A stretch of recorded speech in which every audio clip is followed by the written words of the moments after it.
ഒരു മുസ്ലിം സമുദായത്തിൽപ്പെട്ട സഹോദരനാണ്. വാപ്പയ്ക്ക് ഞാൻ തരും കരള്, 22 വയസ്സുള്ളവനെ. എന്നിട്ട് അയാൾ പറയായിരുന്നു എന്നോട്, അച്ചോ എന്റെ മോനെ അങ്ങനെ പറഞ്ഞപ്പോ എനിക്കൊരു ആഗ്രഹം ഉണ്ടായി. എന്താവോ? മരിച്ചാ മതിന്ന് തോന്നി. അങ്ങനെ പറയണേ, മതി അച്ചോ, മരിച്ചാ മതിന്ന് തോന്നി. കാരണം പെട്ട തന്തയ്ക്കും തള്ളയ്ക്കും കഞ്ഞിവെള്ളം പോലും കൊടുക്കാത്ത ലോകത്ത് ഇങ്ങനൊരു മോൻ എനിക്ക് കിട്ടിയല്ലോ.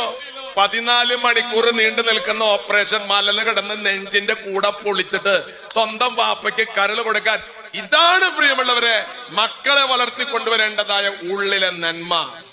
പണം ഉണ്ടാക്കാനല്ല മക്കൾ പഠിക്കേണ്ടത്, കരുണയുള്ളവരായി വളർത്തണം. വാപ്പയോടും ഉമ്മയോടും മാത്രല്ല, പ്രപഞ്ചത്തിലെ സർവ്വ മനുഷ്യരോടും. അതാണ് ആത്മീയത. അങ്ങനെ ഒരു മകൻ നിനക്കുണ്ടായാൽ, അതാണ് ആ മനുഷ്യൻ പറഞ്ഞത്.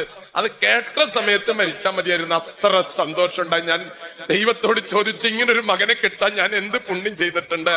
നിങ്ങളുടെ മക്കളെ കുറിച്ച് നിങ്ങൾ ചിന്തിച്ചോ?